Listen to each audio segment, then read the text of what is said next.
अस्सलाम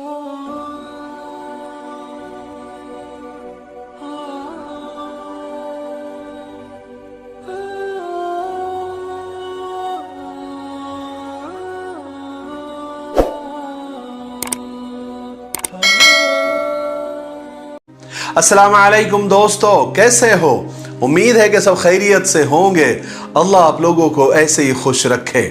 सबसे पहले तो मैं आपसे माजरत चाहता हूं कि मेरे घर शिफ्टिंग की वजह से आपको 3 दिन इंतज़ार करना पड़ा, लेकिन इंतज़ार का भी अपना मज़ा है। जो मज़ा इंतज़ार में देखा न कभी वस्ल यार में देखा, क्योंकि जो मज़ा इंतज़ार में है वो तो यार के मिलने पर भी नहीं है। ठीक है, तो सरकार दो आलम सल्लल्लाहु अलैहि वसल्लम की पूरी जिंदगी पर बनने वाली वीडियो सीरीज जिसका नाम मोहम्मद सब के लिए है सल्लल्लाहु अलैहि वसल्लम, ये इसका 9वां हिस्सा यानी पार्ट 9 है। थोड़ा हम रिकैप कर लेते हैं कि हमने 8वें हिस्से में क्या सुना। हमने 8वें हिस्से में सुना कि चचा अबू तालिब मुल्क शाम के सफर पर हुजूर पाक सल्लल्लाहु अलैहि वसल्लम के साथ गए और मुल्क शाम के सरहदी शहर बुसरा, जहां पर मुल्क शाम का सरहद था, वहां पर एक बहुत बड़ा गिरजाघर, एक कनीसा था, उसके सामने आपने पड़ाव डाला। उस गिरजाघर के बहुत बड़े आलिम बुहैरा राहिब ने किस तरह पूरे काफिले को खाने की दावत दी और आपको पहचाना और पहचान कर चचा अबू तालिब से कहा कि आप इस बच्चे को वापस मक्का लेकर जाओ और यहूदियों से बचाए रखना, वरना ये बर्दाश्त नहीं कर पाएंगे कि आखिरी नबी कुरैश में पैदा हो गया है।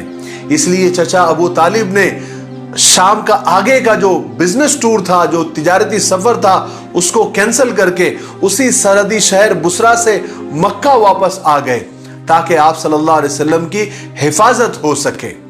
चलिए अब आगे सुनते हैं। अब हुजूर पाक सल्लल्लाहु अलैहि वसल्लम की उम्र 12 साल से ज्यादा हो चुकी थी और आपका ज्यादा वक्त तन्हाई में गुजरता। उस उम्र में बच्चे खेल कूद में अपना वक्त खराब कर देते हैं, लेकिन आपको ये बात बिल्कुल पसंद नहीं थी कि आप अपना सारा वक्त खेल कूद में खराब कर दें, बल्कि आपको इस छोटी सी उम्र से ही ये बात पसंद थी कि आप तन्हाई में खामोश बैठ जाएं और कायनात के जर्रे जर्रे पर गौर फरमाएं, फिर इस कायनात के पैदा करने वाले को पहचाने कि वो कौन है और कहां है। क्या वो इन पत्थरों की बेजान तस्वीरों में है या वो एक ऐसी जात है जो हमारी नजरों से ओझल है, छुपी हुई है, लेकिन हर जगह मौजूद है। आपके दिल ने कभी इस बात को कबूल ही नहीं किया कि पत्थरों के इन पुतलों में कोई ताकत हो सकती है, किसी को मारने की, किसी को जिलाने की, किसी को बीमार करने की, किसी को सेहत देने की, किसी को रोजी देने की, किसी को भूखा रखने की। आपके दिल में बचपन से ही ये यकीन पैदा हो गया था कि ये तस्वीरें और ये लात हुबुल की मूर्तियां बेअसल और बेजान हैं। ये खुद अपने नफा नुकसान के लिए बेबस है। आदमी के अपने हाथ से बनाई हुई ये सब चीजें इबादत के लायक हो ही नहीं सकती। मगर आप जब देखते कि आपके कौम के लोग उन्हीं पुतलों की इबादत करते हैं, उन्हीं के सामने सर झुकाते हैं, सब छोटे बड़े, अमीर गरीब, आका गुलाम, सब उन पत्थरों की इबादत करते हैं, उस वक्त आपके दिल को बहुत तकलीफ होती थी। मगर सीधा रास्ता कौन सा है और किधर है? आप तन्हाई में खामोश बैठते और यही सब सोचते रहते हैं। उस वक्त मक्का सारी बुराइयों का अड्डा बना हुआ था। ऐसी कोई बुराई, ऐसी कोई खराब आदत बाकी ही नहीं थी जो मक्का वालों में नहीं थी। शराब पीना, जुआ खेलना, कत्लो गारतगिरी करना, ये मक्का वालों के पसंदीदा और फेवरेट काम थे।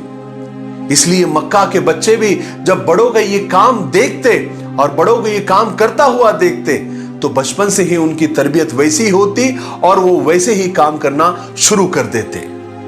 फिर जब मक्का वाले आपको देखते तो हैरत करते कि हुजूर पाक सल्लल्लाहु अलैहि वसल्लम ना अपने दोस्तों के साथ इधर उधर फिरते, ना उनके साथ खेलते, बल्कि इस बचपन के जमाने में भी आप अपना वक्त इस तरह गुजार रहे हैं जैसे बड़ी उम्र के लोग गुजारते हैं। बड़ों का अदब करना, एहतराम से बात करना, इज्जत करना, छोटों से प्यार और शफकत से पेश आना, औरतों की इज्जत करना, गरीबों की मदद करना, इस तरह आपका बचपन हर बुराई से पाक गुजरा, शराफत, नेकनामी और बुजुर्गी के साथ गुजरा। फिर आपने उसी उम्र में बकरियां चराना शुरू कर दी। जो लोग चाहते अपनी बकरियां आपके हवाले कर देते, आप उन्हें जंगल में ले जाते, वहां दिन भर बकरियां चरती और आप उनकी निगरानी फरमाया करते थे। लोग आपके अखलाक, आपकी आदतों को देखते और आपकी उम्र को देखते तो उन्हें बड़ी हैरत होती। आपकी सच्चाई, आपकी पाकीज़गी को देखते तो उनके दिलों में आपके लिए जबरदस्त एहतराम पैदा हो जाता। आपकी सच्चाई, नेकी, शराफत ने सारे मक्का में आपकी मोहब्बत, इज्जत पैदा कर दी थी। यही वजह थी कि आपका नाम मक्का वालों ने अमीन यानी अमानतदार रख दिया था। फिर आप उसी नाम से पुकारे जाने लगे। उस जमाने में मक्का के करीब हर साल कुछ मेले लगा करते थे। बड़े छोटे हर तरह के मेले मक्का के करीब लगा करते थे। लोग दूर दूर से वहां पर बड़े बड़े बिजनेसमैन, बड़े बड़े ताजिर आते थे, वहां अपनी दुकान, अपनी शॉप्स लगाते थे। उनमें सबसे बड़ा मेला उकास का मेला था, जिसका नाम उकास था। इन मेलों में आसपास के सारे कबीले के लोग एक साथ जमा होते थे और दूसरे मुल्कों के भी कबीले उसमें आया करते थे और अपने साथ ऐसे शेर लिख कर लाते थे जिसमें अपनी और अपने खानदान की और अपने बाप दादाओं की बड़ाइयां होती थी।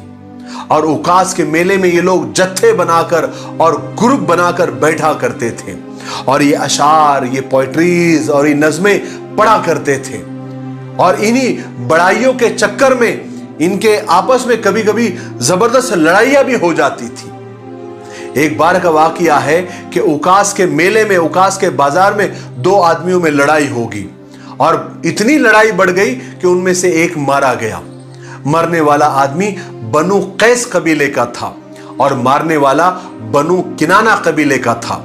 अब मामला इतना बढ़ गया कि दोनों कबीलों में जबरदस्त जंग शुरू हो गई। मक्का वालों में इतनी जहालत थी और आसपास के कबीलों में भी इतनी जहालत थी कि जरा जरा सी बात पर सालों जंग हुआ करती थी। हालांकि ये जंग उर्दू कैलेंडर के ज़ी क़ादा के महीने में हुई। हालांकि मक्का वाले लाख जाहिल सही, अनपढ़ सही, गुनहगार सही, गवार सही, लेकिन 4 महीने इनके नजदीक बहुत एहतराम वाले थे।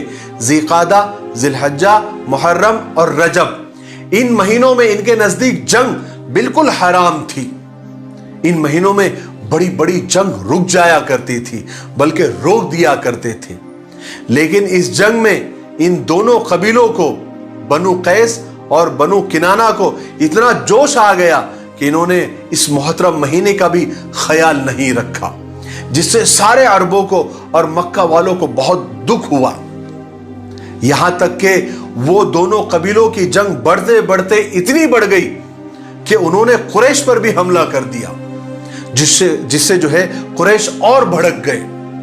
उन्होंने फिर जंग की तैयारियां शुरू कर दी और इस जंग को मक्का की हिस्ट्री में और मक्का की तारीख में हर्बे फुज्जार यानी गुनाहों और बगावत वाली जंग का नाम दिया गया।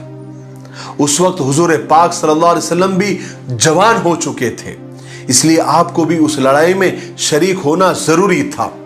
चुनांचे आप भी उस मैदान जंग में तशरीफ ले गए। उस जंग में आपके सारे चचा भी शरीक थे। आप सल्लल्लाहु अलैहि वसल्लम इस जंग में शरीक जरूर हुए थे, लेकिन आपने लड़ाई नहीं लड़ी, बल्कि सिर्फ अपने चाचाओं का डिफेंस किया, उनकी हिफाजत की। यह पहली जंग थी आप सल्लल्लाहु अलैहि वसल्लम की जिसका नाम हर्बे फुज्जार था, जिसमें आप सल्लल्लाहु अलैहि वसल्लम खुद शरीक हुए थे। इसी तरह आपकी जवानी के जमाने में एक दूसरा अहम और बड़ा वाकया हुआ, जिसको हल्फुल फुजूल कहते हैं। अब हल्फुल फुजूल अरबी का इतना गाढ़ा लफ्ज सुनकर आप घबराइए नहीं, मैं आपको समझाता हूं कि यह हल्फुल फुजूल क्या है।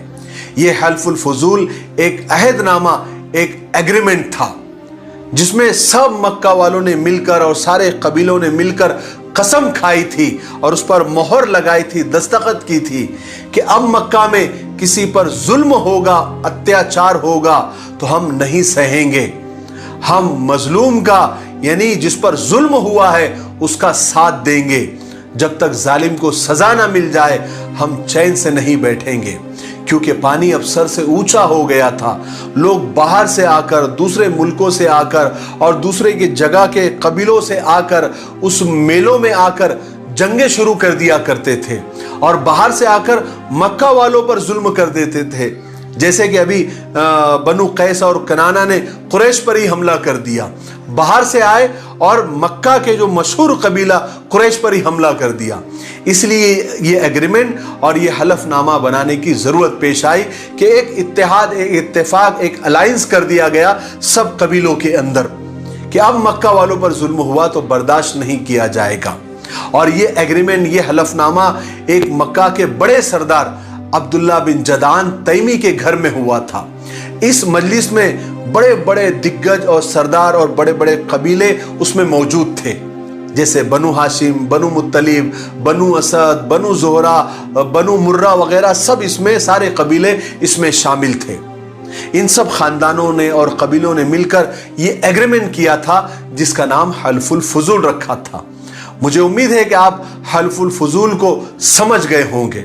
खुद हुजूर पाक सल्लल्लाहु अलैहि वसल्लम भी उस वक्त उस हलफनामे में और एग्रीमेंट के वक्त शरीक थे और उस वक्त आपकी उम्र 20 साल से भी ज्यादा हो चुकी थी और आप इस एग्रीमेंट में इसलिए शरीक हुए थे कि ये मामला मजलूमों को और मुसीबत ज़दा लोगों को इंसाफ दिलाने का और उनको मदद करने का था, जो कि आपका असल जज्बा था, असल काम था, क्योंकि आप हमेशा गरीबों की, मुसीबत ज़दा लोगों की मदद किया करते थे, उनके दुख दर्द में काम आया करते थे।